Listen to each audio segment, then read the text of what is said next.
What's up everybody, we're back with another video. Now in today's video what I want to do is I want to give you a full rundown of what is going down in my tank. So what I mean is what I'm running for filtration, lighting, brand names and all that stuff, just so you guys can get a full idea of what goes on to run this tank and you know the level of quality of the products I'm using versus the actual final product. So how it looks to you guys and how it actually works.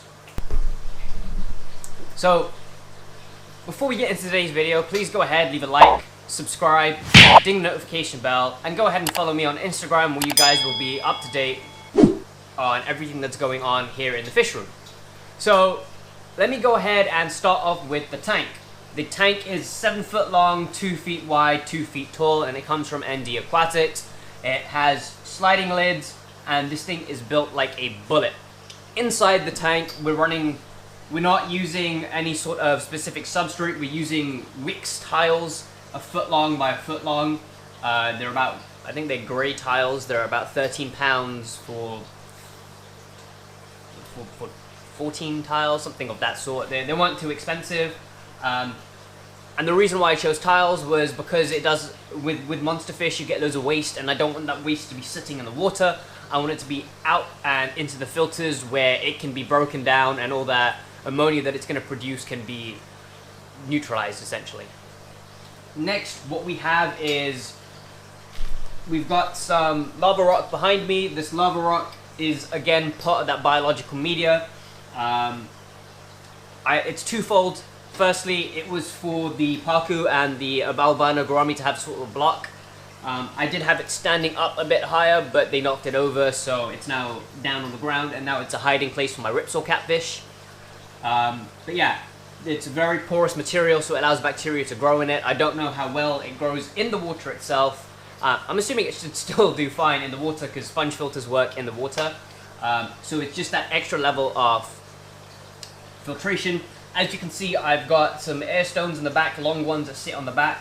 Unfortunately, all the fish swim about and they knock the hosing around, and so what happens is they get knocked out of place. So I usually put them back after a water change, but I haven't done so this time, so tomorrow is my water change and that is when I'll do it. But the reason why they're in there, these I got from Amazon, sorry. The lava rock I got off eBay from a seller, I don't actually know who it is. But I think it was about 20 kilos, and it was relatively cheap. Again, it was like, 15 pounds, so not expensive at all. Yeah. So we've got these off Amazon. What I did was I got it hooked up to okay, I can't find the name. Yeah, so I've got it hooked up to an air pump with 4 outlets. All 4 outlets run into here. What I'm gonna do is I'm gonna leave a link to all the items that I have that are in my tank. None of these are affiliate links. I'm trying to get you guys to understand that you don't have to buy the best for functionality. For me, it's always functionality over aesthetics. So things that work always work. And it's not as if I'm gonna go for like the bare bones cheapest thing, because that's never gonna last. So here's like an intermediate for people who want to set up fish tanks, but they want decent stuff without it breaking their bank. This is what I've done. Stop fighting, I've told you this before, you're on camera. Behave yourself. Okay, so let me quickly go ahead and show you what I've got right on the end. So if we come over here, we have a piece of driftwood. Again, the reason for the driftwood is just for the catfish to hide behind when they were smaller, and the wood actually holds some beneficial bacteria, not a lot, but some, and it's just that part of the added filtration. And here we've got a media basket, which is full of some media, ceramic rings from Old Pond Solution. This comes out of a filter that I broke. I let it run dry accidentally. The water level got too low and it was running dry. It was actually running on that aquarium. And so I took the media basket and I've kind of run it just behind the filtration, so it's still going to be cycling through. Usually it's on top of the air stones, but like I've said, the fish move it around, so it's not always as efficient as it's supposed to be, which kind of defeats the purpose of having it in there, but I will move it back. It also does act as a bit of a block for some of the fish when they want to go and hide behind it. Now moving along to this end of the aquarium, I've got an Eheim I don't know what rating it is, but I have an Eheim heater. Does it say? It's for 400 liters. It's for a 400 liter aquarium, and then I've got this other 400 watt heater. The reason I got this is obviously because it's got a digital temperature thermometer gauge on it, so I can actually tell accurately what the temperature of my aquarium is. And finally, I have a little scrubby thing, the magnetic scrubbers. Wasn't very expensive. This thing is very, very well stuck on. I can't really show you how tough it is to try and pull off, but it's also got a scraper so it can scrape any biofilm off. I'm not feeding you guys, I've just fed you, please stop it. So if we move up and above, we have 1, 2, and 3 Night Crew LED lights. I think I have 2 2-foot lights and 1 4-foot light. The Night Crew lights, the smaller lights aren't very expensive, but the bigger light was, you know, nearly £50, so it's not as if it was cheap. But obviously this is the lighting situation in my aquarium. It's not the brightest. Okay, I don't know how well it comes out in the... Yeah, it's not going to come out as well. But basically, it acts as kind of a more naturalistic lighting, where you're going to have... A lot of these are South American fish, so they're going to be coming from darker waters where you've got loads of overhang from trees that are going to block out the sunlight. You've got deep water, murky water, so this is more of what their aquarium is going to... The natural environment is going to look like. Let me go ahead and turn this all back on. Yeah. Okay, so quickly moving on to filtration. We have got a PVC pipe overflow, which again I got from Wix, and another PVC stand here for the plants to wrap around. This wasn't terribly expensive, you know, you're talking about a couple of pounds. This runs into a food water barrel thing, which I got off Amazon for £20. In here I'm running some filter floss. This is just your generic filter floss that you're going to get from any aquarium fish store. And inside is lava rock, which I got from my garden center, and that is basically barbecue garden lava rock. So that's nothing fancy. More of the filtration is my All Pond Solution 1400 EF filter. As you can see, it drains down, round through here, and then it runs back up and into my plant pot. This is basically just a plant pot I got from the local garden center. Bunch of pothos I got from the local garden center, and inside, I've shown you before, oh it's cold, are these ceramic rings, which are not only in here, but there are also in here. The ceramic rings are also from All Pond Solution.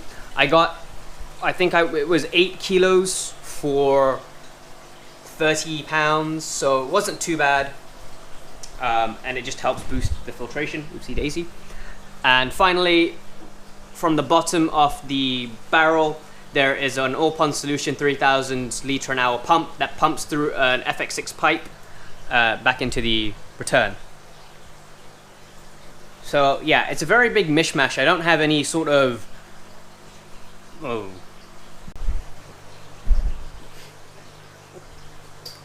So, as you can see, there's a whole bunch of different stuff. I'm not a Fluval individual person. I'm not an Eheim person. I'm not an All Pond Solution person, like full. But I will say that I am very happy with all the stuff that I'm running on my aquarium. I can't fault any of these things. Everything that I've chosen, that I've mishmashed together, has actually worked out really well. So the All Pond Solution filtration with the random Amazon barrel filter is all working pretty well. The system works very well. The heaters work. It's usually between 24 and 25 degrees Celsius, so I've got no problems with that. The lighting I'm very happy with. I don't have to worry about lighting. LEDs are cheap. It's decent quality lighting. If I wanted to, I could put them on blue lights. And you know, I've got plenty of filtration in the aquarium too. That adds a bit of aesthetics. So I can't complain with what I have. And it wasn't bank breaking, like I've said. And the fish seem happy, which is the main thing. So that's all the stuff that I run in this aquarium. I don't think I missed anything, have I? Looking at all the wires, lighting, filtration, heaters. Yeah, that's it. I don't really run anything else. The stand is from my kitchen when we redid our kitchen. If you wanted to know, It's nothing fancy, but that's what it is. So yeah, I do have an FX4 that I don't use currently, and the reason I don't use it is because all-pond solution filters I find are better at biological filtration, whereas FX filters are better at mechanical filtration, because if they both had a similar rating, or maybe... So if you do a price comparison, you'd find that the all-pond solution filters are cheaper, but they hold a lot more media in them, and you want to hold more media to get more filtration done, so I prefer to use them.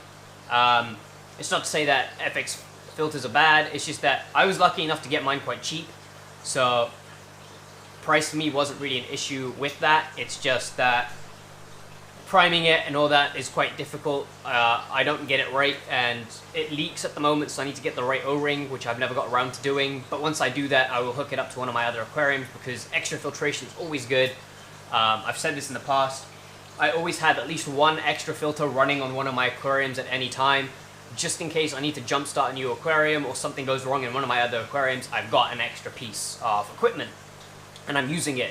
So it's not as if it needs to be taken out, you know, added in, you need to add in the bacteria or anything like that. It's already pre-cycled, doesn't worry. Psh, go, done, boom, new fish, done. Ooh, sorry, edgy. Yeah, but that's pretty much it for today's video. I just wanted to show you what I'm running on this tank. I'm going to be filming tomorrow as well, and I'm pretty much going to be doing a whole how I do my filtration, how I do my water changes and everything. So I hope you guys enjoy that, and I hope you guys enjoyed today's video. I'll see you guys, I'll see you guys tomorrow, but for you it'll be like 3 or 4 days after this. But I hope you guys enjoyed today's video. My goodness. You know what? I hope you guys enjoyed today's video. I hope you guys are keeping safe, and as always, peace out.